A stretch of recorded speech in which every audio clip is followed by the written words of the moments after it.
Hello மாமிஸ், இன்றைக்கி நம்ம சேனலில் 7 நாள் 7 வகையான சத்தான டின்னர் ரெசிபிஸ் தான் பார்க்க போகிறோம். இது கொடுக்கும்போது குழந்தைங்களுக்கு ஆரோக்கியமான முறையில் நல்ல வெயிட் கெயின் இருக்கும். நார்மல் வெயிட்டில் இருக்க குழந்தைங்களுக்கும் தாராளமாக கொடுத்துக்கலாம். அவங்க ஹெல்தி வெயிட் கெயின், பிரெயின் டெவலப்மெண்ட்டுக்கும் ரொம்பவே ஹெல்ப்ஃபுல்லாக இருக்கும். இது எல்லாமே ஈஸியாக டைஜஸ்ட் ஆகக்கூடிய உணவுகள் தான். வயிறும் நல்லா ஃபில்லிங்காக இருக்கும். நைட்டு பசினால் முழிச்சு அழுக மாட்டாங்க. வீடியோவில் நிறைய டிப்ஸ் ஷேர் பண்ணியிருக்கேன். ஸோ கடைசி வரைக்கும் ஸ்கிப் பண்ணாமல் பாருங்கள்.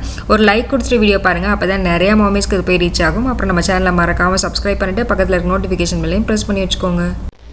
ஃபர்ஸ்ட் ரெசிபி பார்க்கலாம். இது பண்ணுறதுக்கு ஒரு இட்லி எடுத்துக்கிறேன் பிளெண்டர் ஜாரில்.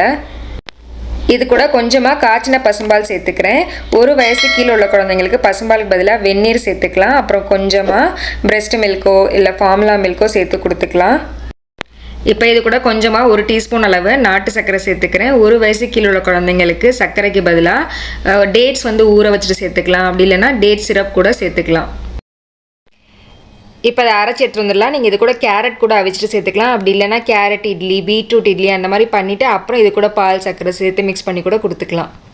இது ரொம்ப குயிக்காகவே செஞ்சிடலாம். குழந்தைங்க ரொம்பவே விரும்பியும் சாப்பிடுவாங்க. கொடுக்குறதுக்கு முன்னாடி இதில் கொஞ்சமாக நெய் சேர்த்துட்டு கொடுத்துக்கோங்க. நைட்டும் டின்னருக்கு நெய் கொடுக்கலாமா அப்படின்னா கொடுத்துக்கலாம். நெய் எல்லா வேலையும் ஃபுட்டில் சேர்த்து கொடுக்கும்போது குழந்தைங்களுக்கு நல்லாவே வெயிட் கெயின் இருக்கும். குழந்தைங்க தூங்குறதுக்கு முன்னாடி ஒரு 2 மணி நேரத்துக்கு முன்னாடி நீங்கள் டின்னர் கொடுத்துட்டிங்கன்னா நல்லா டைஜஸ்ட் ஆயிரும். நல்லா விளையாட விட்டுருங்க. அடுத்த ரெசிபி பார்க்கலாம். இது நைட்டு கொடுக்குறதுக்கு பெஸ்ட்டான ஃபுட் அப்படின்னு சொல்லலாம். ரொம்ப டேஸ்டியாக இருக்கும். இது பண்ணுறதுக்கு நான் ஒரு பழுத்த தக்காளி, சின்ன தக்காளியாக எடுத்துக்கிறேன். இதில் ஒரு 5 நிமிஷத்துக்கு நல்லா வெந்நீர் ஊற்றி மூடி வச்சிட்டிங்கன்னா நல்லா சாஃப்ட் ஆயிரும். தோல் நல்லா உரிக்க வரும். 5 நிமிஷம் கழித்து மேலே உள்ள தோலை உரித்து எடுத்துக்கலாம். மேலே கருப்பாக இருக்கிறதையும் கட் பண்ணி எடுத்துக்கலாம். கட் பண்ணிவிட்டு இது இப்போ நல்லா பொடி பொடியாக கட் பண்ணி எடுத்துக்கலாம். கட் பண்ணிவிட்டு ஒரு தவா எடுத்துகிட்டு இதில் கொஞ்சமாக நெய் சேர்த்துட்டு இதில் கொஞ்சம் சீரகம் சேர்த்துக்கிறேன். சீரகம் நல்லா பொரிஞ்சதுக்கப்புறம் கொஞ்சமாக பொடி பொடியாக நறுக்கின இஞ்சி நல்லா பொடியாக நறுக்கிட்டு சேர்த்துக்கணும். அப்போ தான் வாயில் பட்டால் கூட டேஸ்ட்டு தெரியாது. கொஞ்சம் கருவேப்பிலை சேர்த்து வதக்கி விட்டுட்டு நம்ம நறுக்கி வச்சுருக்க தக்காளியும் இது கூட சேர்த்துக்கலாம். கொஞ்ச நேரம் மூடி வச்சுட்டு தக்காளி நல்லா சாஃப்ட் ஆகிற வரைக்கும் வேக விட்டுறலாம். வெந்துருச்சு. இப்போ இது கூட 1/2 டம்ளர் அளவு தண்ணி சேர்த்துட்டு மறுபடியும் மூடி வச்சிடலாம். தண்ணி நல்லா கொதிச்சு வரட்டும். தண்ணி நல்லா கொதிச்சதுக்கப்புறம் இது கூட 2 டேபிள் ஸ்பூன் அளவு வறுத்த வெள்ளை ரவை சேர்த்துக்கலாம். ரவையை வறுத்துட்டு தான் சேர்க்கணும். சேர்த்துட்டு கட்டிப்படாமல் மிக்ஸ் பண்ணிக்கோங்க. கொஞ்ச நேரத்துலேயே ரவை நல்லா வெந்து வந்துடும். இந்த மாதிரி ரவையில் தக்காளிலாம் போட்டு செஞ்சு கொடுத்தா ரொம்ப டேஸ்ட்டாக இருக்கும். குழந்தைங்க ரொம்பவே விரும்பி சாப்பிடுவாங்க. ரவை, கீ இது எல்லாமே குழந்தைங்களுக்கு சூப்பராக வெயிட் போடக்கூடியது. ரவை வச்சு ஏற்கனவே நிறைய ரெசிபிஸ் நம்ம சேனலில் அப்லோட் பண்ணியிருக்கேன். ரவா ரெசிபிஸ் அப்படின்னு ஒரு பிளேலிஸ்ட் இருக்குது. அதை செக் பண்ணிக்கோங்க. நீங்கள் இப்படியே ஊட்டி விட்டுறலாம். பிளெண்ட் பண்ணணும் அப்படின்னு தேவையில்லை. தேவைப்பட்டால் பிளெண்ட் பண்ணிக்கலாம். குழந்தைங்களுக்கு கொடுக்கும்போது கறிவேப்பிலையெல்லாம் ரிமூவ் பண்ணிவிட்டு கொடுத்துக்கலாம். அடுத்த ரெசிபி பார்க்கலாம். இது பண்ணுறதுக்கு 2 டேபிள் ஸ்பூன் அளவு ஓட்ஸ் எடுத்திருக்கேன். இதுக்கு 1/2 கிளாஸ் அளவு காய்ச்சின பசும்பால் எடுத்துக்கலாம். இது கூட 1/2 கப் அளவு துருவின கேரட்டு, 2 டேட்ஸு கொட்டை எடுத்துகிட்டு சேர்த்துக்கலாம். இதை மூடி வச்சுட்டு ஒரு 3லேருந்து 4 நிமிஷத்துக்கு வேக விட்டுருங்க. கொஞ்சம் நேரத்தில் இந்த மாதிரி க்ரீமியாக வந்துடும். இதில் கொஞ்சமாக நெய் சேர்த்துக்கிறேன். இதில் கொஞ்சமாக ஏலக்காய் தூளும் சேர்த்துக்கலாம். நல்லா வாசமாக இருக்கும். இது நல்லா ஆறினதுக்கப்புறம் இது நல்லா அரைச்சிட்டு குழந்தைங்களுக்கு அழகாக ஊட்டி விட்டுக்கலாம். 1 வயசு கீழே உள்ள குழந்தைங்களுக்கு பசும்பாலுக்கு பதிலாக தண்ணியே சேர்த்துக்கோங்க. செஞ்சு முடிச்சதுக்கப்புறம் நல்லா ஆறினதுக்கப்புறம் தாய்ப்பாலோ இல்லை ஃபார்முலா மில்க்கோ சேர்த்து கொடுத்துக்கலாம். நம்ம பால், நெய் இதெல்லாம் சேர்த்து கொடுக்கும்போது குழந்தைங்களுக்கு நல்லாவே வெயிட் கெயின் ஆகும். ரொம்ப விரும்பியும் சாப்பிடுவாங்க. கண்டிப்பாக ட்ரை பண்ணி பாருங்கள். குழந்தைங்க வேணும் வேணும்னு கேட்டு வாங்கி சாப்பிடுவாங்க. அவ்வளோ டேஸ்ட்டாக இருக்கும்.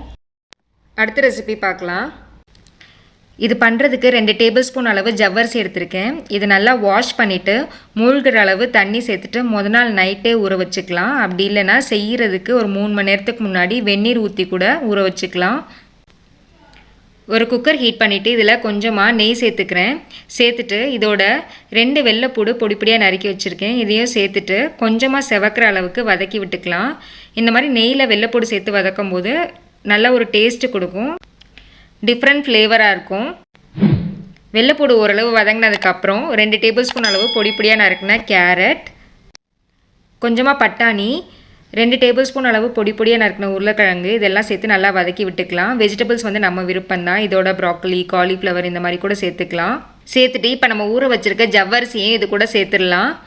சேர்த்துட்டு இதுக்கு 1.25 கிளாஸ் அளவு தண்ணி சேர்த்துக்கிறேன்.